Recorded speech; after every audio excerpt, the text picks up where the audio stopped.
Téléspectateurs de Label Télévision, bonjour et merci de rester fidèles au programme de votre chaîne panafricaine internationale. Nous sommes ce matin en direct du CICAD de Diamniadio à Dakar au Sénégal où se tient le 3e sommet de la conférence internationale sur l'émergence de l'Afrique, mais pas que. Nous avons un invité, Monsieur Solo Andria Manam. Vous êtes envoyé spécial du nouveau président de la République de Madagascar, également expert comptable. Oui, bonjour. Je remercie le Label TV pour cette invitation. Et puis, je saisis l'occasion de remercier aussi les téléspectateurs. Je m'appelle Soulandria Manapsou, envoyé spécial du président André Radjouen pour assister à cette conférence sur l'émergence africaine qui se déroule actuellement à Diamniadio au Sénégal. Vous allez nous parler un peu de la situation politique avec votre nouveau chef d'État élu ce 19 décembre et qui a été validé par la Haute Cour constitutionnelle. Oui, il a été élu au deuxième tour, le 19 décembre dernier, en 2018, à 55,66%. Et ça a été validé par la Haute Cour constitutionnelle le 8 janvier 2019. Le vendredi 18 janvier, il y a la passation des services entre les deux chefs d'État. Et après, le samedi 19 janvier, c'est la prestation, l'investiture, prestation de serment devant le peuple et sur la base de la constitution malgache. Il faut savoir que Madagascar, grâce à cette élection qui s'est bien déroulée, se positionne maintenant comme un leader, un modèle de la démocratie en Afrique. Parce que tout le monde, au départ, craignait qu'il y ait une crise post-électorale. Mais maintenant, le peuple malgache que je tiens à féliciter aujourd'hui, c'est qu'il a su montrer au monde entier cette maturité démocratique où on a vraiment vécu une alternance pacifique et démocratique du pouvoir. Et on sent bien qu'il y a l'émergence derrière parce qu'il n'a même pas encore pris la fonction et il nous envoie déjà ici parce qu'il y a cette conférence et on ne veut pas louper cette conférence sur l'émergence parce que Madagascar, il faut savoir que le président a été élu sur la base d'un programme qui s'intitule « Initiative pour l'émergence de Madagascar ». Donc là, vraiment, il a l'ambition de porter aussi Madagascar vers les rangs des pays émergents en Afrique. En Malagasy, les 13 Velirano, c'est-à-dire les 13 pactes avec le peuple. Qu'en est-il? Vous pouvez revenir un peu dessus sur le programme? C'est vrai que Son Excellence, Monsieur le Président, a été élu déjà sur un programme qui s'intitule Initiative pour l'émergence de Madagascar. C'est un programme qui a été rédigé et conçu pendant plusieurs années parce qu'il s'est préparé pendant 4 ans. C'est un programme qui a été préparé par des experts nationaux, des experts internationaux. C'est un programme assez dense quand même, mais effectivement, tout au long de la campagne électorale, il a voulu vraiment marquer comme quoi il va réaliser tout ce qu'il a promu. Et les 13 Vélirans, ce sont des 13 conventions. En quelque sorte, c'est un pacte avec le peuple, quoi c'est ce qu'il a dit, ce qu'il a annoncé. Ce sont des choses qui vont réaliser. Si vous le permettez, je peux peut-être citer les 13. Notamment, donc, il veut restaurer comme priorité la paix et la sécurité au pays. C'est-à-dire, en priorité, c'est lutter contre l'insécurité qui gangrène dans le pays, qui mine le développement et puis la vie quotidienne des Malagasy. Parmi les conventions aussi, c'est l'énergie pour tous.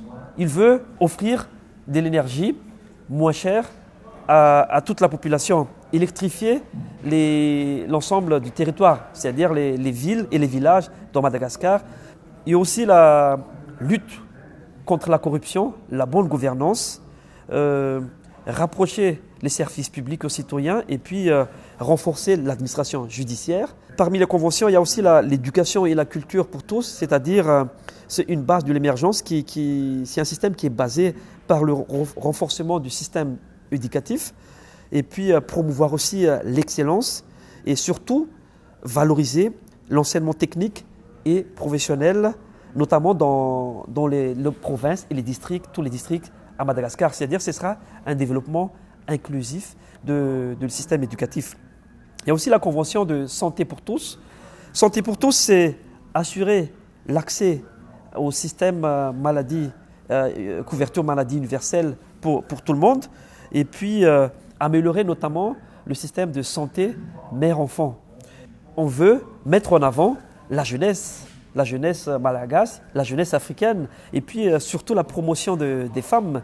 Son Excellence Ande Nirina Rajoelina promet l'égalité, c'est-à-dire l'égalité hommes et femmes pendant l'exercice de son pouvoir et aussi préparer la jeunesse dans l'émergence du pays. Ça veut dire c'est créer de l'emploi pour tous, c'est-à-dire augmenter l'emploi, c'est-à-dire l'émergence, et derrière l'émergence, il y aura la création de l'emploi, réduire le chômage et puis surtout renforcer les compétences nationales.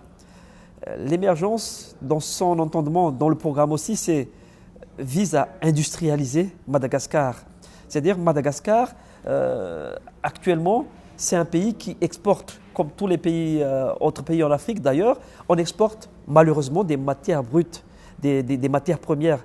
Mais maintenant, progressivement, on va industrialiser le pays, c'est-à-dire on va aller progressivement dans l'exportation de produits semi-finis et après, ce sera des produits finis à forte valeur ajoutée. Le président aussi est sensible dans tout ce qui est domaine d'écologie. Donc, dans sa convention, il a promis une gestion durable des ressources naturelles à Madagascar, où vous savez que dans le pays, il y a beaucoup d'espèces endémiques, qui fait que Madagascar est un pays qui est très très riche en biodiversité. Donc là-dessus, on va inciter la promotion du tourisme durable. L'émergence de Madagascar passe aussi par la modernisation du pays, la modernisation des infrastructures. Donc il y a un projet de création de villes nouvelles, notamment par exemple comme Diamniadio, pour désengorger la capitale. Et après, dans d'autres grandes villes provinciales aussi, il y aura des villes nouvelles qui vont être créées dans le cadre d'une logique économique. Économique, c'est-à-dire des pôles, des zones industrielles, etc. Et en fonction de ça, il y aura des créations des nouvelles villes. Et puis, enfin, parmi ces conventions, c'est qu'il veut nouer nos compatriotes au sport. C'est-à-dire, il veut que le sport soit, comme les autres pays en Afrique, que ce soit une fierté nationale. Donc, il a pour ambition de construire pas mal d'infrastructures sportives dans toutes les provinces du pays, et puis notamment dans la ville nouvelle, un centre d'académie sportive de haut niveau. Voilà à peu près ce que je peux vous dire par rapport à tout ce qui est ces engagements, les conventions, au-delà du programme L'Initiative pour l'émergence de Madagascar. Très bien. Quand on va parler maintenant priorité, quelles sont ces actions ciblées, les premiers chantiers en fait? Ces dernières années, il y a une tranche de population qui est vraiment démunie. Donc, parmi ces priorités, c'est la mise en œuvre d'un plan qui s'appelle plan d'urgence sociale. C'est un plan qui permet d'aider les personnes les plus vulnérables au pays, notamment les personnes qui n'ont pas d'abri, les personnes âgées, les personnes handicapées. Et dans le cadre de ce plan d'urgence, déjà, c'est un plan qui vise à restaurer la dignité du peuple par la création de mécanismes, la mise en place des mécanismes d'aide sociale et dans le cadre d'un objectif de solidarité. Et après, il y aura aussi tout un programme pour la lutte contre la vie chère. Lors de la période de la transition à Madagascar, il a déjà mis en place un programme de en quelque sorte, bon, en malgache on appelle ça tsenamour, mais c'est-à-dire ce sont des marchés à bas coût. Ça c'est pour la population, notamment pour les produits de première nécessité. Vous savez que notre nourriture de base, la majorité de Malgaches se nourrit avec le riz. Et le riz, actuellement, c'est à un prix inaccessible à une grande partie de la population. Donc, il y aura un programme qui visera à mettre en place, à vendre du riz qui est accessible pour la majorité de la population. Et puis les autres PPN comme l'huile ou d'autres produits de première nécessité. Et après, la lutte contre l'insécurité. La lutte contre l'insécurité, c'est une priorité aussi à Madagascar parce que pour poser le socle de l'émergence, je pense qu'il faut, même pour les investisseurs ou ceux qui vivent dans le pays, il faut quand même que l'insécurité qui mine la vie quotidienne des Malgaches soit résolue rapidement. Vous avez récemment évoqué l'initiative pour l'émergence de Madagascar. C'est beaucoup de projets. Comment arrivez-vous à financer tout ceci? À Madagascar, on a un budget en moyenne de 2 milliards de dollars à l'année. C'est un budget il faut avouer que c'est assez faible. Par exemple, si je compare par rapport à un pays de l'Afrique centrale comme le Gabon, que je connais très bien, le Gabon qui a une population de moins de 2 millions d'habitants, a un budget près de 6 milliards de dollars. Alors qu'à Madagascar, on a 26 millions de population. Donc, vous conviendrez avec moi que la première chose pour pouvoir financer le programme, c'est l'instauration, c'est la mise en place de la bonne gouvernance des finances publiques. La bonne gouvernance veut dire quoi? C'est-à-dire c'est donner du sens aux dépenses publiques. Notamment, par exemple, il y a la masse salariale qui est assez élevée, donc on va voir dans quelle manière cette masse salariale, on peut l'optimiser à terme. Les dépenses de fonctionnement de l'administration, il faudrait qu'on l'optimise, c'est-à-dire la lutte contre tout ce qui est surfacturation, la lutte contre la corruption et puis dépenser utile. Donner du sens aux dépenses publiques, c'est dépenser utile. Maintenant, il y a plusieurs mécanismes aussi au-delà de ce principe de base. Donc, le principe de base, c'est surtout instaurer aussi la transparence dans la gestion des finances publiques et puis mettre des financements innovants qui est d'ailleurs que j'ai eu l'occasion de voir lors de mon passage ici au Sénégal, à Diamniadio, lors de la conférence, que tous les pays émergents ont adopté ces mécanismes de financement. Je vais vous expliquer un peu ce mécanisme tout à l'heure, mais je vais déjà vous dire la spécificité aussi que nous avons envisagé pour financer le programme de l'UM. Par exemple, la gestion optimale de nos ressources naturelles. Vous savez que Madagascar, c'est un pays riche en ressources minières, en hydrocarbures aussi. Et si on prend par exemple que l'exemple de l'or, officiellement, l'exportation de Madagascar ne dépasse pas 2 tonnes à l'année. Alors que sur les statistiques non officielles, on sait qu'on dépasse 25 000 tonnes à l'année. Donc, tout ça, il faudrait maîtriser la gestion de ces ressources de manière transparente, de manière rigoureuse, et l'État va trouver les revenus à travers le mécanisme. Par exemple, il y a un mécanisme de partage, contrat de partage de production qui a été utilisé par exemple à Botswana pour le financement, pour l'exploitation du diamant. 30% de la production de diamants appartient à l'État, le reste ça appartient à l'opérateur. Bien entendu, ce n'est pas l'État qui va extraire et vendre le diamant ou l'or, mais c'est l'opérateur. Et puis, dans un cadre de transparence totale, l'opérateur va rapporter ce qu'il doit à l'État. Donc, dans des cadres des gestions performantes de nos ressources naturelles, c'est une manière de financer à terme, à court et à moyen terme, ces programmes.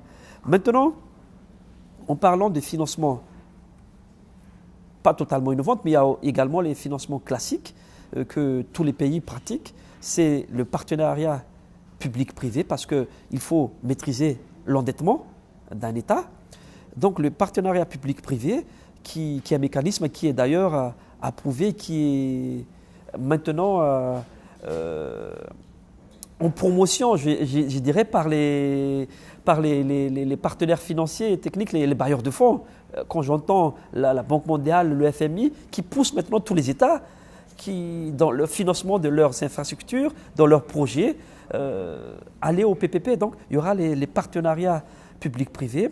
Il y aura aussi le mécanisme qui est déjà pratiqué à Madagascar, ce qu'on appelle le BOT. Je suis désolé un peu pour le terme technique, mais c'est vrai que c'est un peu technique. Le BOT, c'est un contrat de concession, c'est-à-dire pendant quelques années, le concessionnaire exploite et puis au bout de 15 ans, 20 ans, on rétrocède à l'État les infrastructures qui ont été construites. Ça, ce sont les conditions de financement classiques. Maintenant, il y a aussi les financements innovants. Par exemple, comme ce qui a été fait ici au Sénégal pour le financement de la ville nouvelle de Diamniadio. Il y aura des contrats commerciaux, notamment pour les équipements marchands. C'est-à-dire, ce sont les projets qui rapportent des flux financiers qui sont capables à eux-mêmes, par rapport au projet, de rembourser les dettes. Donc, à ce titre-là, il y aura des entreprises, des investisseurs qui vont être choisis sur la base d'un cahier des charges précis et puis qui va trouver la banque et puis qui va réaliser les infrastructures. Il y aura aussi les contrats clés en main, c'est-à-dire il y aura des appels d'offres, mais sur lesquels, dans le cahier des charges, ce sera bien précis avec une obligation du secteur privé d'apporter le financement. Dans ce cas-là, l'État peut apporter aussi sa part de l'ordre de 20 à 30% où l'État va réaliser, par exemple, à 20-30% des investissements, les infrastructures de base pour les travaux. Et puis, c'est au privé de faire les constructions. Mais vous savez, dans ce genre de contrat, le privé, le secteur privé trouvera toujours ses comptes. Parce qu'une fois implanté sur place, créer les infrastructures de base, par exemple un centre de conférence ou un centre sportif qui sera rentable par l'exploitation, après, ils vont créer avec leurs partenaires des hôtels, des centres commerciaux, et voilà, vous allez commencer à avoir une ville qui va pousser. Il y aura les logements, etc.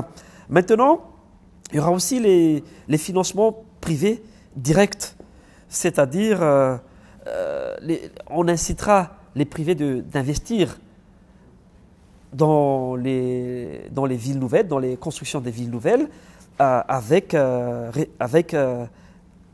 recherche de financement, et puis ils s'engagent à respecter un certain délai de réalisation. Et par exemple, le cas qui est vécu par le Sénégal, c'est qu'en contrepartie, pour inciter le privé, il y a des facilités fiscales et notamment aussi des facilités dans l'acquisition du foncier à des prix modiques. Au Sénégal, ils ont vendu le mètre carré à moins d'$1 par exemple. Donc ça incite les gens à investir et puis à prendre de risques. Ceci existe déjà chez vous?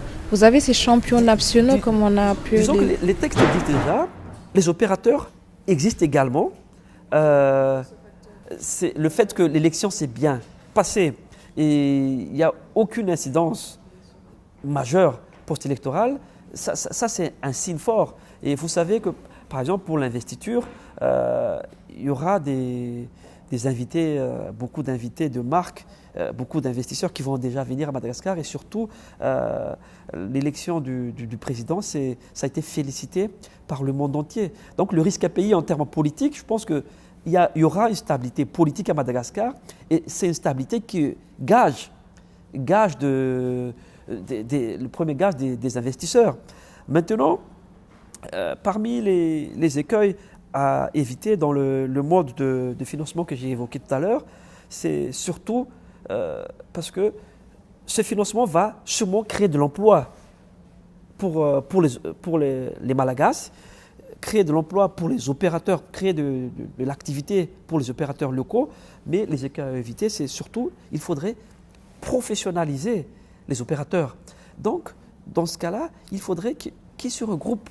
Donc, il y a un groupement d'opérateurs pour atteindre une taille critique pour pouvoir réaliser ces projets et présenter un dossier à des banques. Bien entendu, il faudrait aussi, comme le cas de l'Afrique de l'Ouest, ici par exemple, vous avez la chance d'avoir la BDAO, le Banque de développement de l'Afrique de l'Ouest. C'est-à-dire que c'est un banque de développement qui appuie les investisseurs, qui lève les fonds sur le marché pour pouvoir avoir un effet de levier avec les épargnes locaux pour pouvoir lever de fonds pour aider les opérateurs économiques. Donc, ces banques-là, le président de la République a l'intention aussi de créer un banque de développement à Madagascar pour pouvoir aider les investisseurs. Mais à une condition qu'il y ait un regroupement. Et le regroupement aussi, c'est utile, par exemple, pour attirer aussi des partenaires, c'est-à-dire des joint ventures avec des opérateurs déjà qui sont dans le domaine et qui se trouvent à l'étranger. Donc, pour tout vous dire que toutes les conditions sont réunies pour actuellement à Madagascar pour pouvoir réaliser le programme et le projet présidentiel. Très bien. Oui. Et que dire, quelle est votre conclusion justement suite à votre venue sur cette conférence internationale sur l'émergence de l'Afrique? Cette conférence internationale, c'est la troisième. C'est la troisième. On a déjà suivi les deux premières. On va répartir encore avec plusieurs nouvelles idées, parce que le thème de la conférence cette année, c'est l'émergence et l'implication du secteur privé.